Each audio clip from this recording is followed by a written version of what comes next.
Logo fades into view. New York Association on Independent Living. Good morning. Welcome to the April webinar in our 2023 New York Association on Independent Living, or NILE, webinar series. I'm Blaise Bryant, the communications specialist here at NILE. Thank you so much for joining us for American Sign Language, the science of scheduling the right interpreter for the job. A couple of housekeeping things before we dive into our presentation. The chat is set up only to go to panelists and hosts. This is a screen reader accessibility accommodation. If you have any questions, feel free to use the Q&A box and we will do our very best to get to those questions. Another point of housekeeping is there will be a survey that should pop up in your browser at the end of the webinar.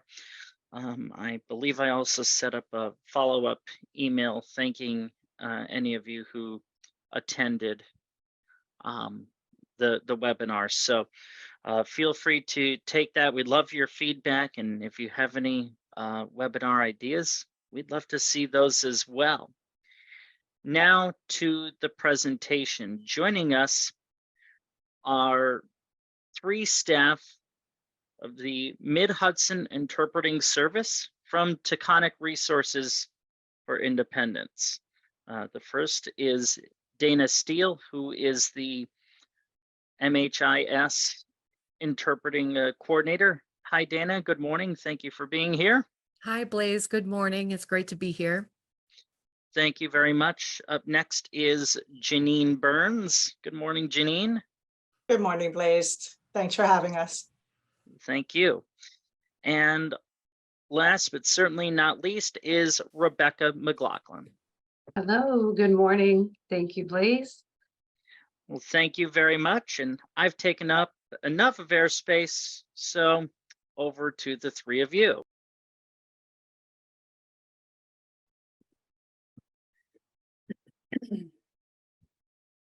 Hi, everybody. So Taconic Resources for Independence, Mid-Hudson Interpreter Service is a program under Taconic Resources.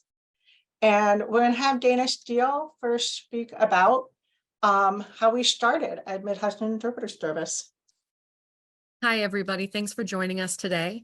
The Mid-Hudson Interpreter Service is a program of Taconic Resources for Independence, also known as TRI. And the MIS program was founded in 1989 by Mary E. Wambach, the first deaf executive director of TRI. MIS has a proud 30-year history of coordinating interpreting services for and working directly with the deaf and hard of hearing community of the Mid-Hudson Valley. In addition to our interpreter coordination services, we offer no-cost educational training to businesses and entities on the subject of deaf culture and accessible communication guidelines for the deaf community in accordance with the Americans with Disabilities Act, also known as the ADA. I'm sure you're familiar. As well as personalized advocacy support for deaf and hard of hearing individuals to assist and support them as they access services through various community entities. On a personal level, MIS has been a part of my life since I was an infant before I could speak.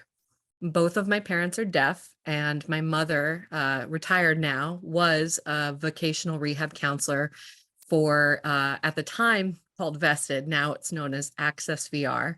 And she had a close working relationship with TRI's first deaf executive director, Mary. And when my mother worked with Mary as a brand new mother herself in 1989, I was in tow. To be fair, I can't claim to have contributed meaningfully in those early years, but I was there, and I think the fact that I was speaks to the legacy of MIS being one of community. So we're going to discuss the science of scheduling ASL interpreters in a variety of settings. As a coordinator for the past 10 years, I've learned a lot, and it's an ever-evolving science as things change. So first, we're going to talk about the need. This might seem self-explanatory, but many hearing individuals, when interacting with deaf individuals, we'll assume that that individual has an understanding of written or lip-read English that is equivalent to the hearing person's own comprehension of English. This assumption is often exacerbated if a deaf individual is able to speak clearly. A common theme across CODA experiences, and CODA, for those of you who don't know, is children of deaf adults, is the phrase, "Your parent speaks so well, I forgot they were deaf." This assumption is at best ignorant, though maybe not impactful at the time, and at worst incredibly harmful, and can set the deaf individual up to accept or approve things that have not been clearly communicated to them. In medical or legal settings, for example, this assumption can have disastrous or fatal results. Deaf individuals are the experts on what constitutes effective communication for themselves. Their experiences are unique and varied, and what works for one individual may not work for the next. And in order to provide effective communication, we should not make the assumption of what would be appropriate. It is always the best course of action to ask that deaf individual what is going to be effective for them. So as a coordinator, when I receive a request for services, one of the first things that I ask for is context. So we request this information about the reason for an appointment because it's assisting the interpreter to know what they're going to be interpreting. So this can mean asking for the reason for a one-on-one management and employee meeting, or what the medical complaint a patient might have who is reporting to the emergency room or scheduling a sick visit. Oftentimes, requesters are hesitant to provide this supplemental information as they're concerned about violating confidentiality, because they don't realize that our agency and interpreters are contractually bound by confidentiality laws such as HIPAA or FERPA, wherever it applies, in addition to following the Registry of Interpreters for the Deaf's Code of Conduct. This is an incredibly common issue that I, as a coordinator, come up against. And due to a high turnover in many consumer-facing positions, we frequently are not provided with sufficient information.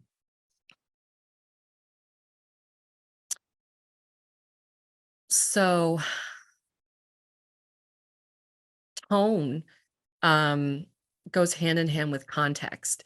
So depending on the context that's provided, we may ask for more specifics. So if it is a one-on-one meeting regarding employee performance, we may ask if this is regards to a positive or a negative performance, as this interpreter has no way of knowing without that information if the meeting may escalate, become hostile or problematic.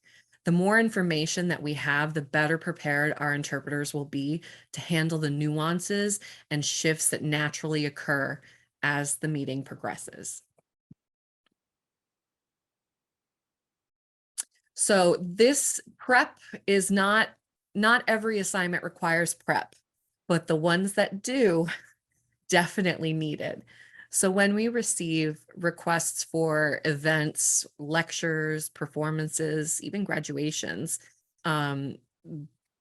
these type of requests may require preparation ahead of the event. Theatrical performances may even require a dress rehearsal or billable hours to allow the interpreters to review the scripts or drafts ahead of the performance.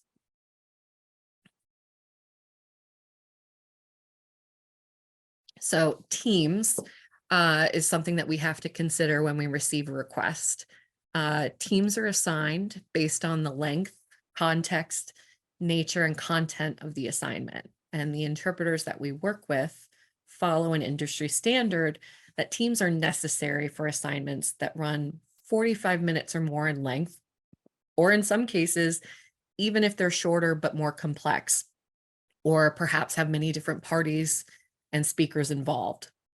Interpreters work in teams to ensure the quality of communication access for the deaf individual, and interpreters are trained to switch off every 15 to 20 minutes, depending on the topic content being interpreted.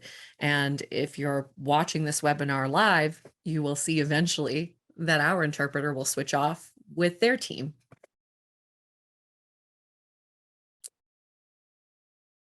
So to continue, the reason for teams is that the process of interpreting is mentally taxing, and without breaks, there will be a compounding reduction in the quality of communication. It doesn't matter how qualified or trained the interpreter is. You could be a coda of a deaf family, generations of deaf, and still you will need a team. Additionally, there may be a word or concept that is missed by the working interpreter.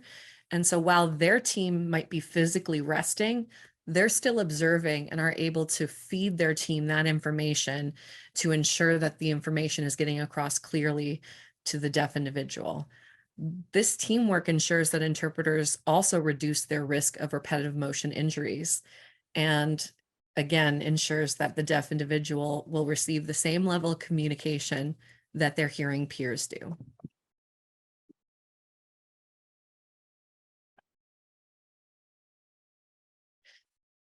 So availability is a big one that we have to take into consideration when coordinating, because the interpreters that we work with are independent contractors. So we do not have control of their schedules, and we cannot mandate that they accept work from us.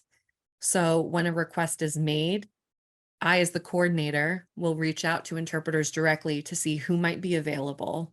And because interpreters work with multiple agencies and are often booked weeks, if not months in advance, ideally, requests made with short notice can be very difficult to fill. So we encourage businesses and entities to plan ahead whenever possible to increase the likelihood of coverage when requesting services.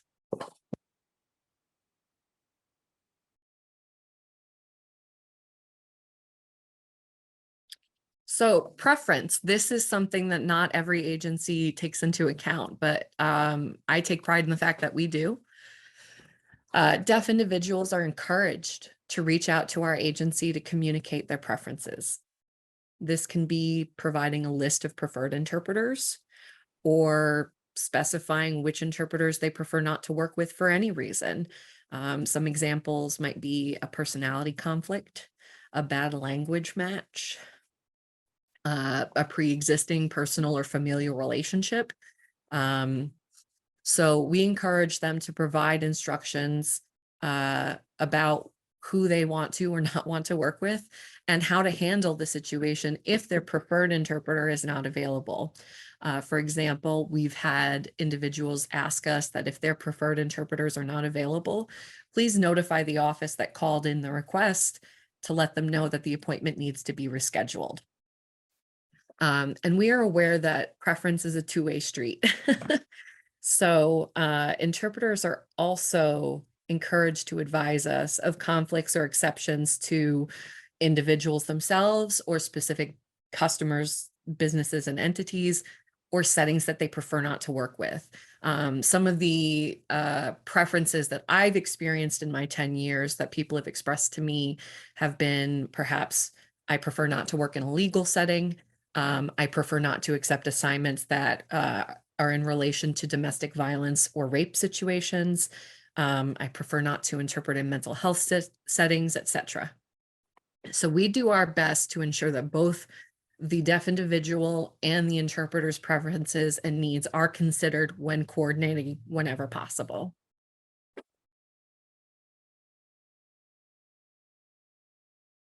And you'll see that we have switched teams, which is great.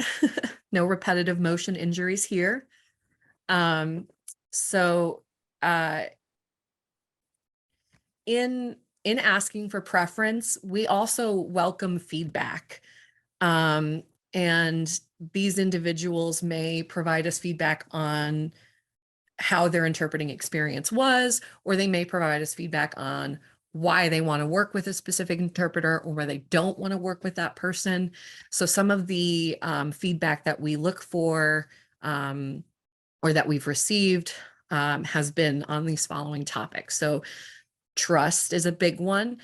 So even though it's widely known that interpreters have to follow the Registry of Interpreters for the Deaf Code of Ethics and Code of Conduct, Some individuals feel that their personal information may not be held confidential by certain interpreters, and so they prefer to work with the ones that they've consistently worked with.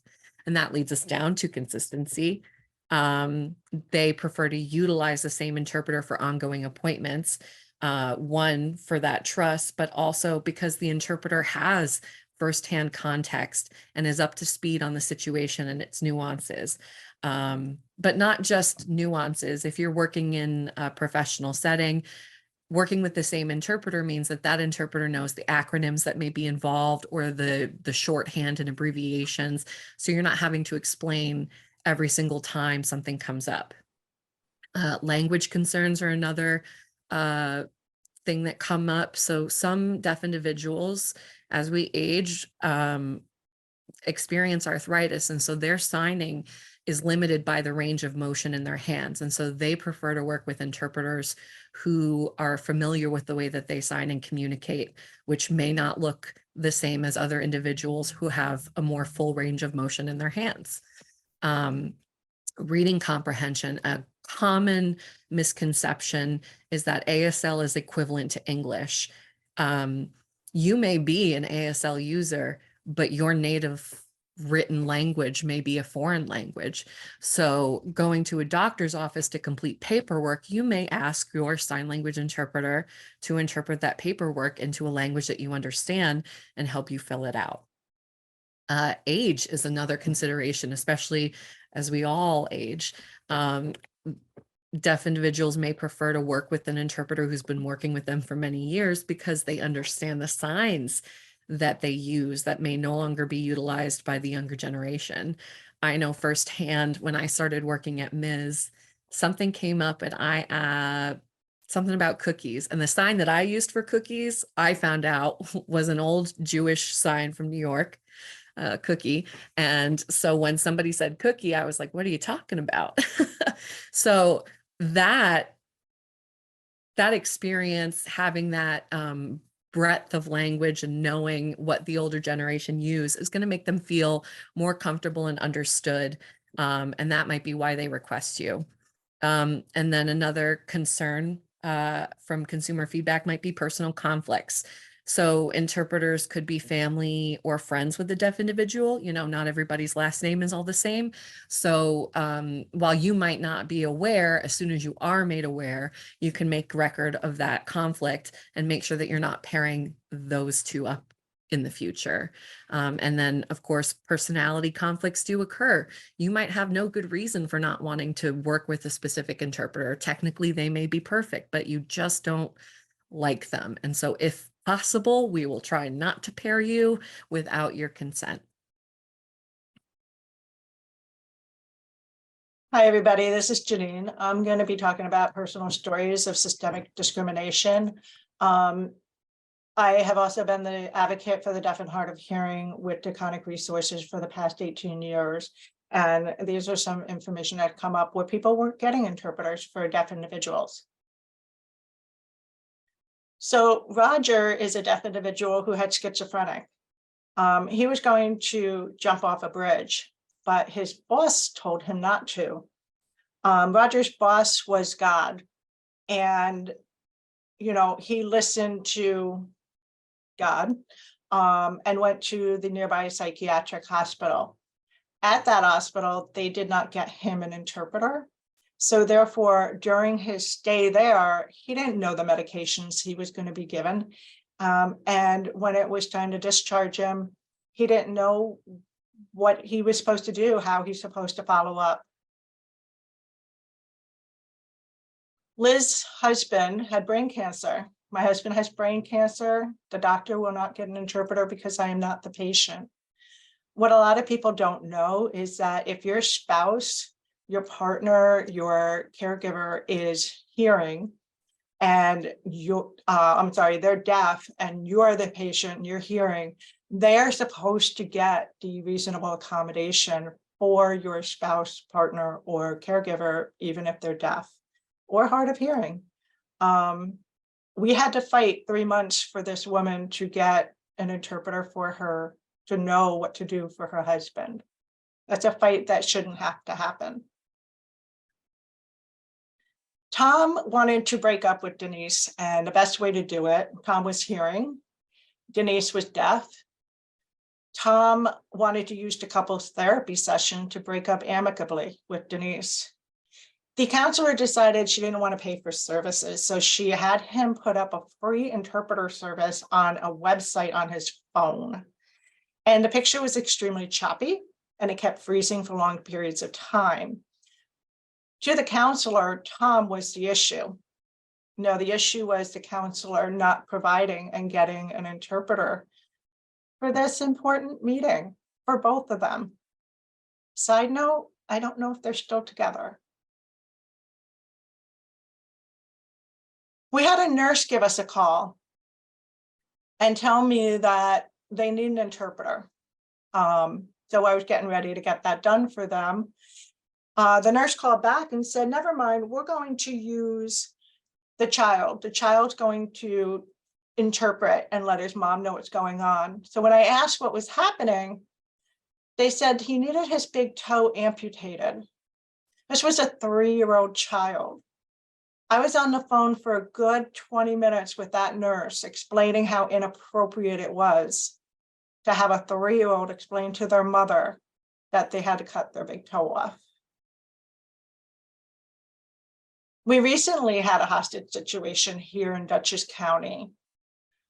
The parent was deaf.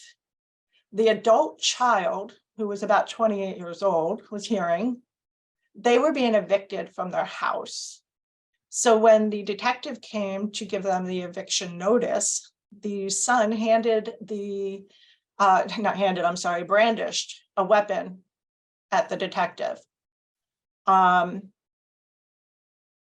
SWAT was called in.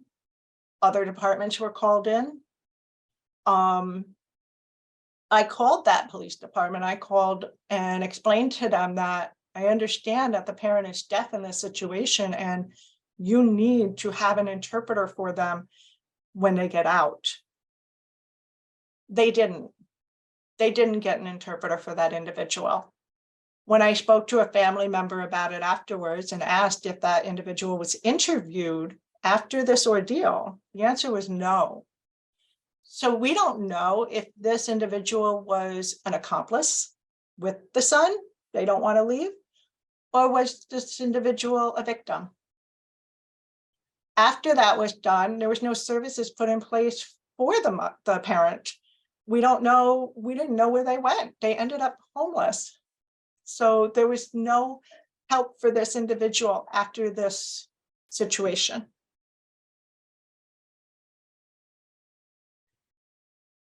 Any hearing person can go to any anonymous group there is. This is one of my biggest pet peeves. All of these anonymous groups, Alcoholics Anonymous, Narcotics, Gamblers, and Overeaters Anonymous.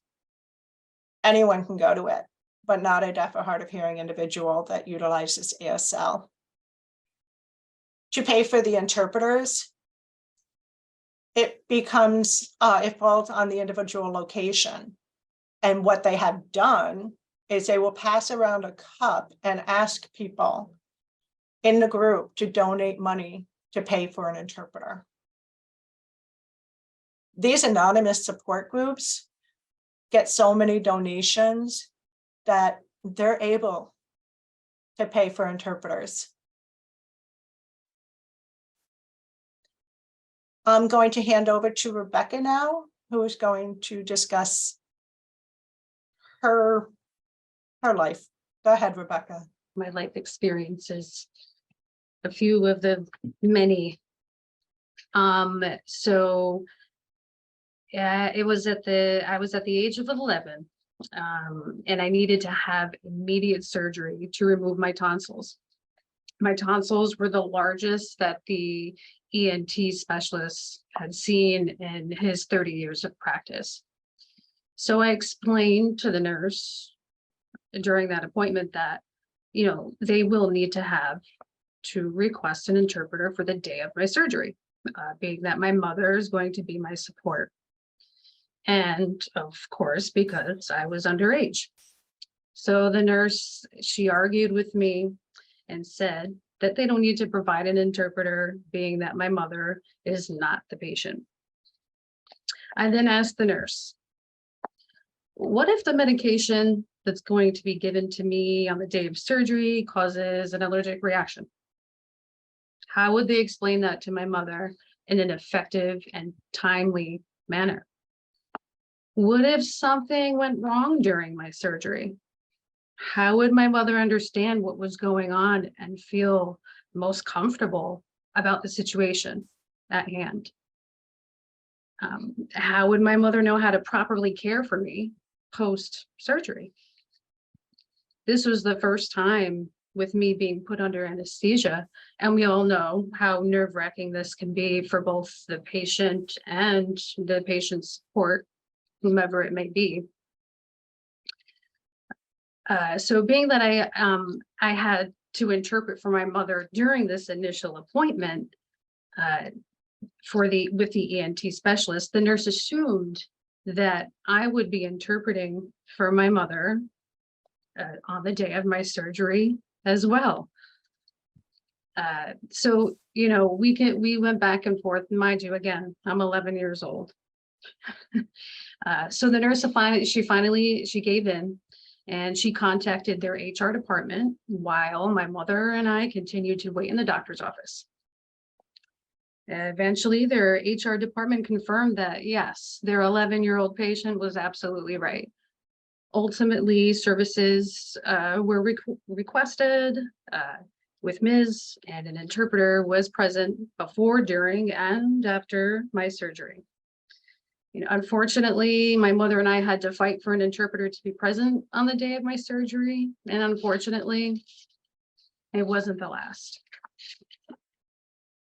Which brings me to Sorry. that's okay. There we go. My next story here. This says deaf or death. If you want to show the letter. There you go. So this letter you see here, my parents received this letter about a week after I had a brief conversation with an AT&T representative over the phone, explaining that my father is deaf. So as you see the letter, it states, to whom it may concern, we are sorry to hear of the passing of, well, you spelled his name wrong, but Bruce McLauglin is my father. It is necessary that we obtain additional information so matters can be handled appropriately, you know, so on and so forth. So they were apologizing for his death, when really I said he is deaf. So this was back in 2004, as you see. My parents were utilizing TTY to communicate via the telephone.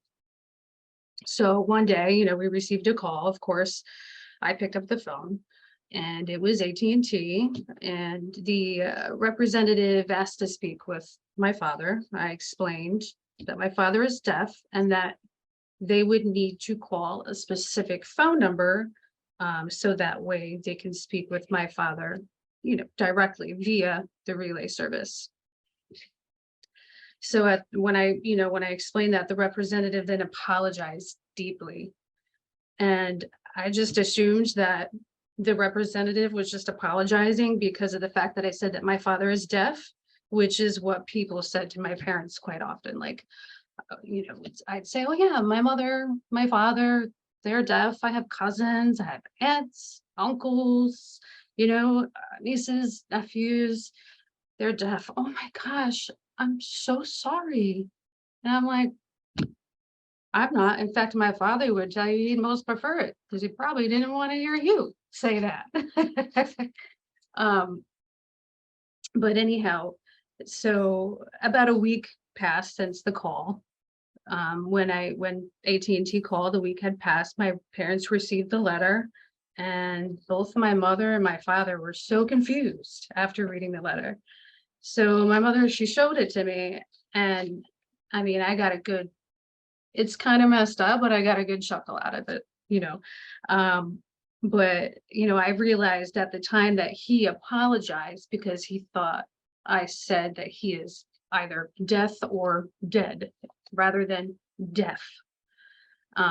Hence why they sent the letter apologizing for his death. Unfortunately, this is something that occurred throughout my entire childhood. And believe it or not, people still confuse the major difference between a person that is deaf and a person that is dead. Fortunately, my father is still with us, but if you're wondering why I didn't catch that misunderstanding at the time, perhaps you should consider the fact that people's natural reaction to finding out that my parents are deaf is the same reaction as if they found out they were dead. And that brings us to my next story here. A new baby, but a horrible accommodation experience. So, like I said, as I grew these experiences, they did unfortunately continue.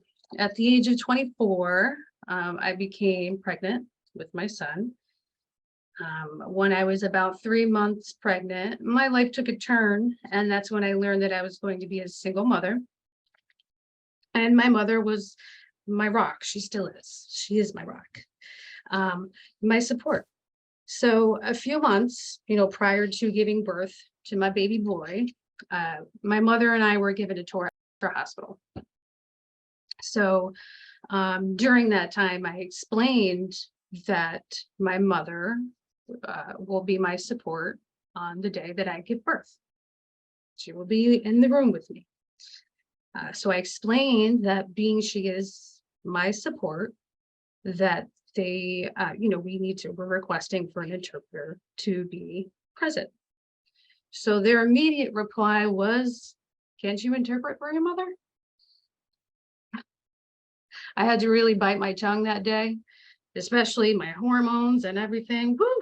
But I asked if they thought it was a smart decision for me to interpret while pushing a baby out of me. And he kind of gave me a stare and said, "Okay, all right."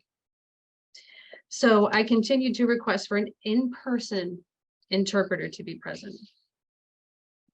And the communications department of Vassar Hospital, they agreed to have one present in person. So on the day that I was induced, the communications department brought in a VRI to my delivery room. I was furious, considering that I had requested for an in-person interpreter, and it was assured to me that one would be present. However, my mother said, "You know what, let's proceed, let's try it, let's give it a try." Okay, said, all right. So what happened was the VRI, it kept freezing. It was causing delay, frustration, and miscommunication between all parties, the nurse, the doctor, myself. And not only that, nurses, doctors, techs, everybody on that unit came into my room unannounced, just to go ahead and take a look at the VRI. Like, oh, wow, it was like a learning moment for them, which was completely inappropriate and uncomfortable for me. And it was actually dangerous because my blood pressure was going through the roof. So not only, was I extremely upset and in great pain, but now I just felt completely exposed, just vulnerable. And I just felt like the entire birthing unit knew as much as too much of my personal information at this point. So, after the nurse realizing, wow, she's, taking my vitals, she says, wow, her blood pressure is really rising. It took for her, the nurse, to say, you know what, get out, everybody out. We want an in-person interpreter. And why she felt there was emotion behind that, because she had a family member, fortunately for us, that nurse had a family member or somebody that she knew that is deaf. So she understood, and she was probably about the only one that understood.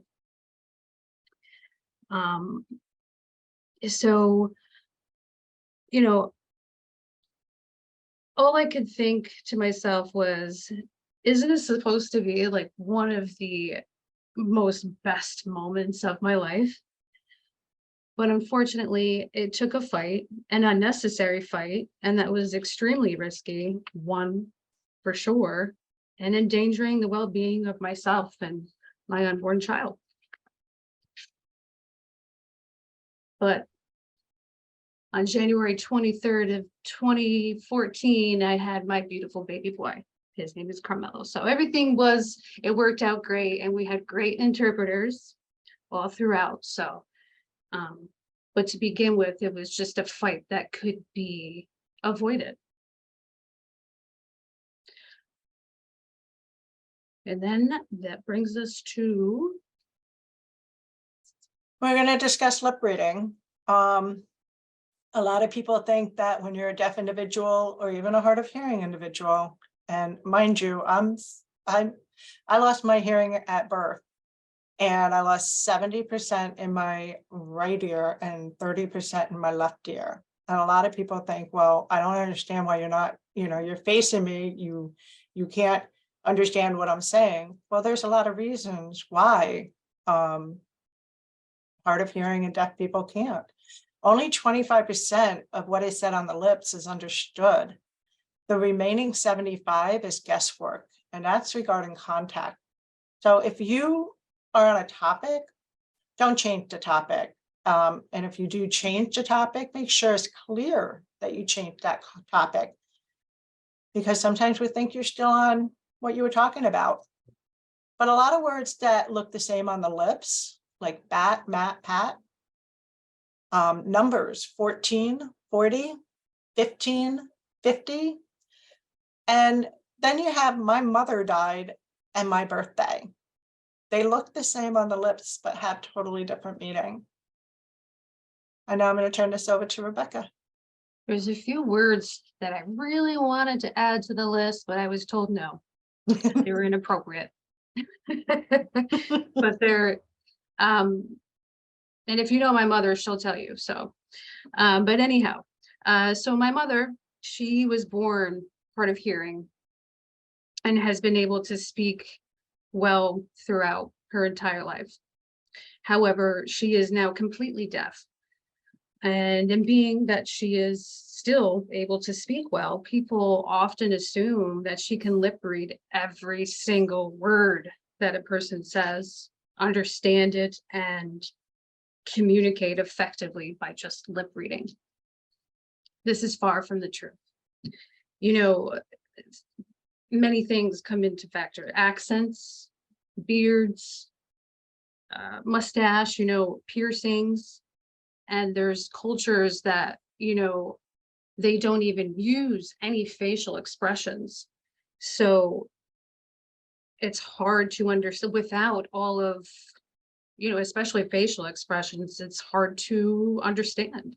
And it could lead to, unnecessary misunderstanding. And speaking louder will not help. I can assure you that she's still not going to be able to hear you. In fact, it is insulting, for a deaf person when somebody tells you I'm deaf. And you speak loud. I mean, that's pretty insulting. Now everybody around can hear their business, and it's just, inappropriate.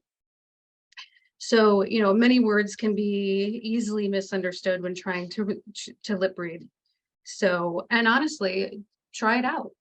Try to lip read with your friends, family, without using your voice, and see how many words that you were actually able to make out between one another. It's an eye opener for sure.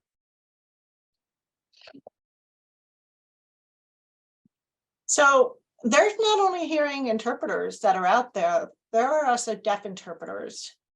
And what that means is this is an individual who is deaf and will have a hearing interpreter with them. And the deaf interpreter will help further facilitate the communication between the deaf individual and the interpreter.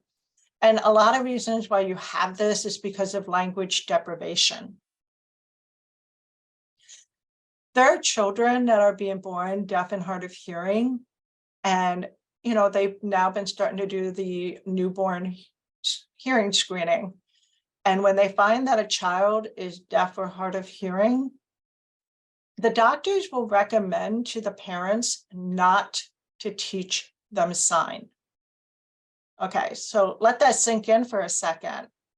A doctor is telling parents not to teach their child who is deaf or hard of hearing, not to teach them sign.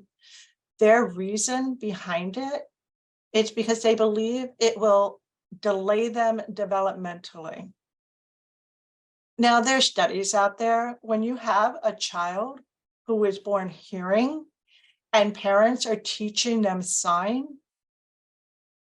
they're developmentally going further beyond. Their communication is soaring. So these children are being told not to. The parents are being told not to. And then you have parents who are in denial.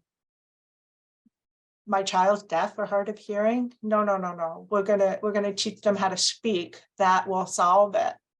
But that child's still deaf. So then what happens is that it becomes home signs. These children aren't learning sign language. They're learning home sign languages. Then you also have individuals have mental health crisis, like I had mentioned earlier, about the individual who has schizophrenia. Having a deaf interpreter would be able to help get the communication across and understanding what the deaf individual's crisis is. And then there's also accents and dialects. There are individuals who are deaf that come from other countries. And a deaf interpreter can help further facilitate that communication as well. So video remote interpreting, VRI, versus on-site interpreters. For those out there who don't know, I know we've thrown in the word VRI for video remote interpreting. This is basically looking like a FaceTime. You can see the interpreter on the screen. But that's often unreliable. Depending on Wi-Fi, it's not effective for those with low vision. There are many places that'll be like, here, we have an interpreter for you. And it is a person with low vision, and it's not going to work for them.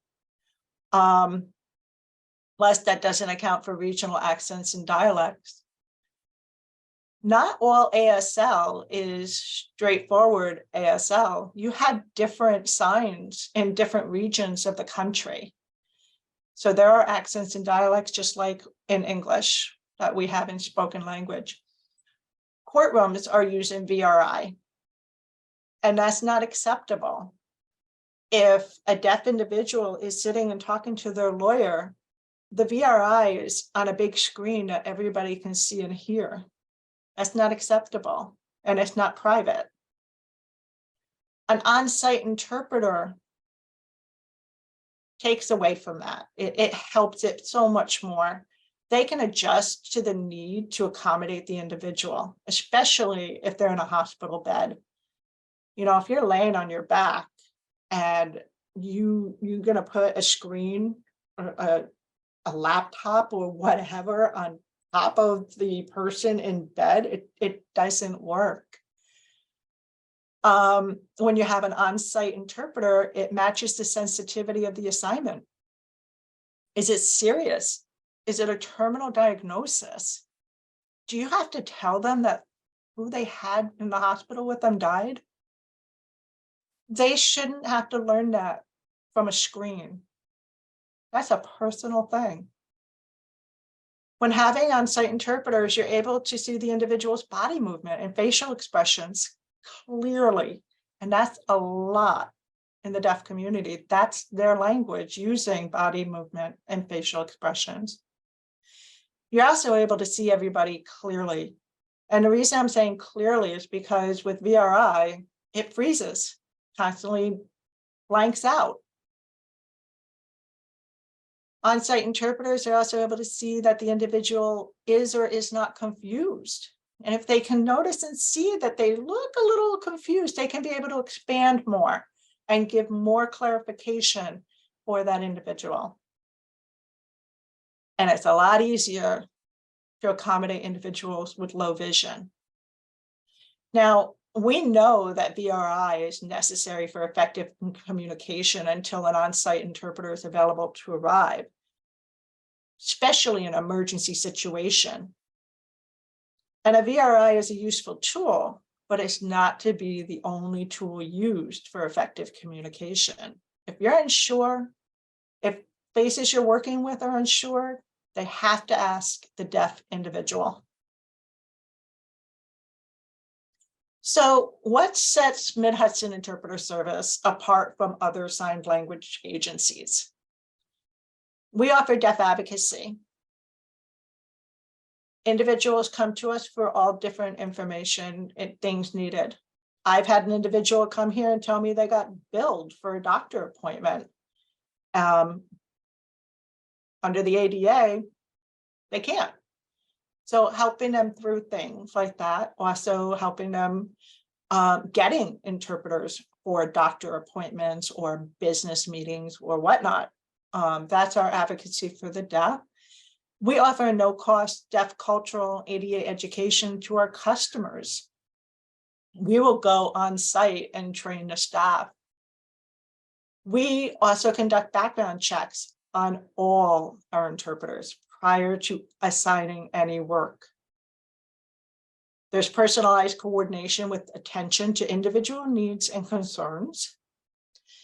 Pre-certified and non-certified interpreters undergo an assessment, and that assessment is conducted by members of the local deaf community and certified interpreters before being assigned to work. I want to see their skill set.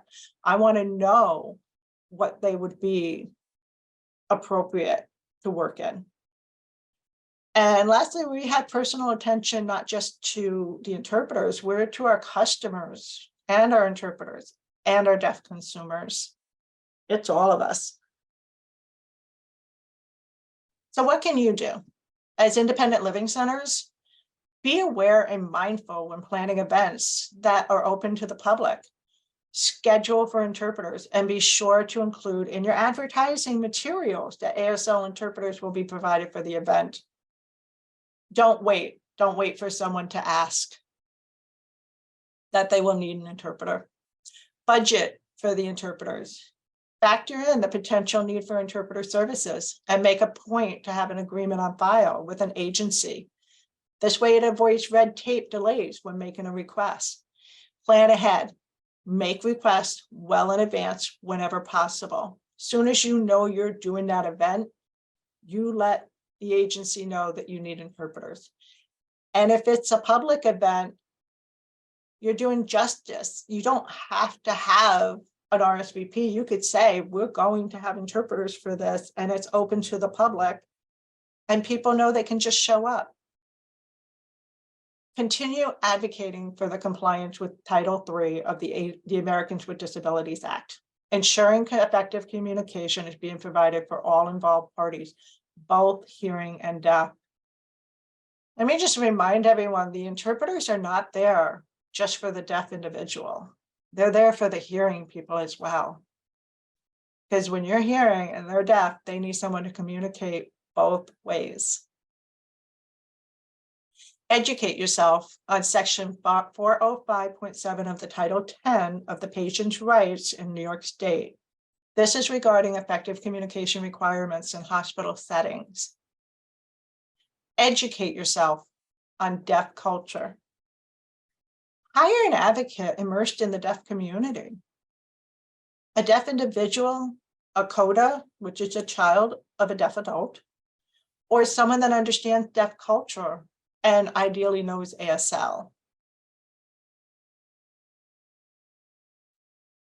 And this is how you can contact myself, Dana, or Rebecca, should you need us. Are there any questions?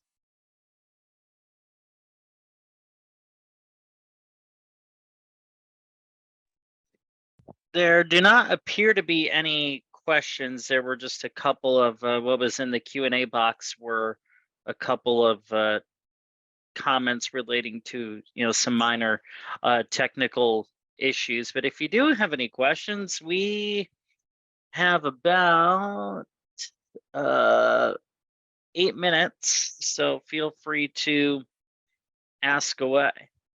You can use the Q&A box here.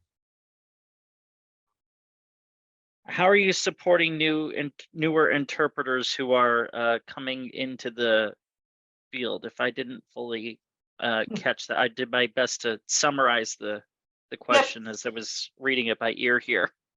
I can see the question actually. Thank you, Blaze. Excellent, Jeanine. So newer interpreters coming into the area and developing professionally, etc. So Registry of Interpreters for the Deaf would have where agencies can be sponsors and hold workshops. That had been closed to be a sponsor for the last 5 years, and that just reopened for being sponsors. I'm in the process of applying for that. And then that's how we can help newer interpreters to develop professionally on that. I hope that answers that. Next question. I feel silly asking, but here it goes. How does someone's accent affect sign language? Okay, that's a good question, because the accent, depending on where it came from, and it doesn't have to be just an accent, it could also be a speech impediment. So there are some accents out there that when a person is speaking, it sounds like a totally different word. So when an interpreter is interpreting what they're saying, they could misunderstand that word. Hopefully that explains it. That has happened a lot.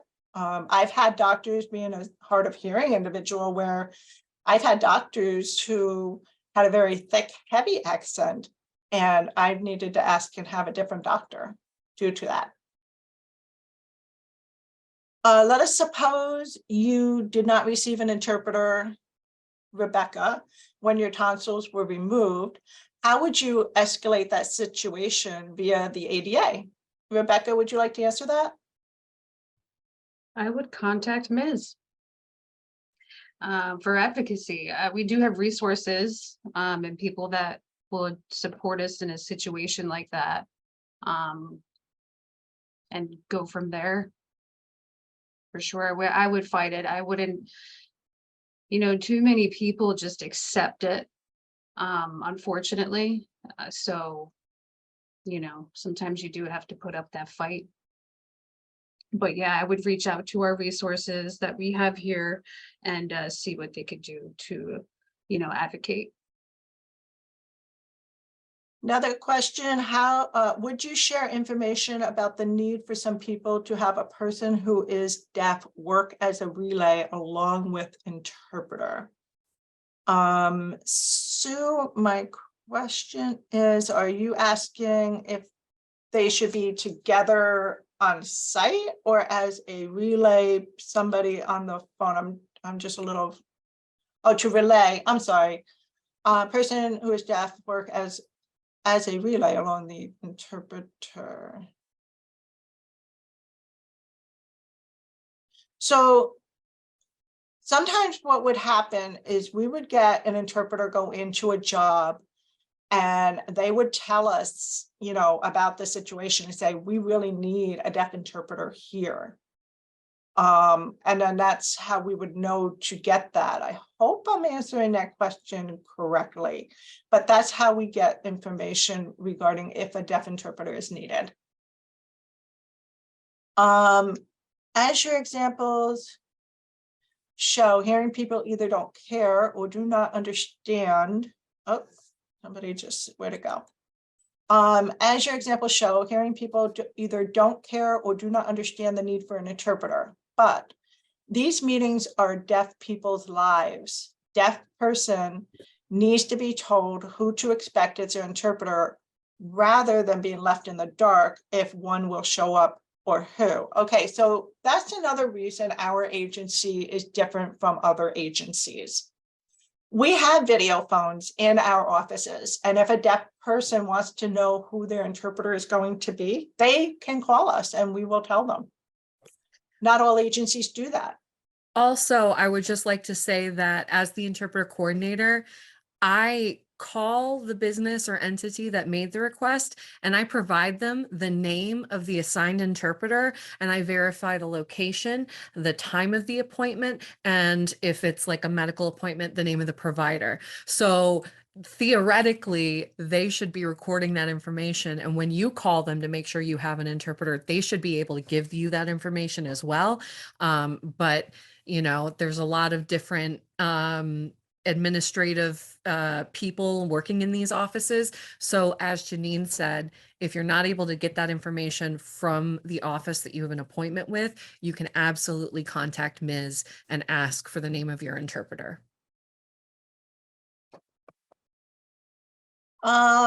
When you are speaking for when you are the speaker for a conversation with an individual who is being assisted by an interpreter, should the speaker try to be mindful of when the interpreter appears to be behind in interpreting the conversation? This is something I've always struggled, not being sure if I should pause. Yeah. I like to pride myself right now that I didn't speak as fast as I typically do. Yes. Yeah, I wasn't speaking too fast. Yeah, so yes, so when you do have an interpreter, it's okay. If you see their hands are still moving, give yourself a pause. And that's helping them to catch up. It is fine when you do that. Somebody is asking, is this recorded so people can pause and reread the slides at their own pace? I think this webinar may have needed to be extended another half hour to give time to read the slides. I am not deaf, but it's also a little difficult for me to read something slightly different than what is being said. I might miss something. Yes, the recording will be made available as soon as possible, which hopefully will not have hopefully will not be too much of a delay, as we are waiting for the budget beast to be done with. Another one was, hello, I have a consumer who is being billed by an agency for the interpreting part of their bill. I contacted the agency and explained the ADA law, and this consumer is asking what else can we do? Okay, so We have resources. yes, they don't have to pay that bill. Yeah. According to the ADA, absolutely, you're right. There are legal services available. There is the New York Center for Law and Justice in New York City. They work with individuals who are deaf and hard of hearing, and they are free service for the deaf and hard of hearing.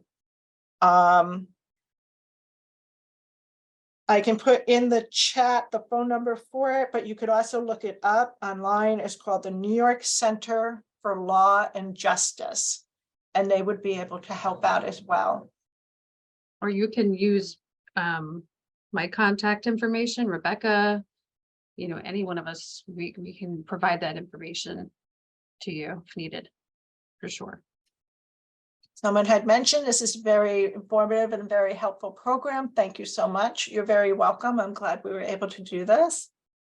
I love the session. Can it be posted to your YouTube channel or another social media platform? We will definitely look into that for you. The answer is yes, and forgive me for being the person who sort of rips the Band-Aid off here, but we are at time. So Dana, Jeanine, and Rebecca, thank you all very much. Thank you. For your work, as well as to the ASL Interpreters and Captioner, and of course, for you attending, and special thanks to Alex here in our Nile office who helped me with the interpreter spotlighting and pinning and all of that stuff. So thank you all very much. Blaze, if I And might, go right ahead. 1 second, I'm sorry. I would just like to mention a special thank you to Jennifer and Stacy, as they are interpreters with Mid-Hudson Interpreter Service. So thank you, ladies, for being here. Absolutely. And well, thank you all again, and enjoy the rest of your day. Thank you.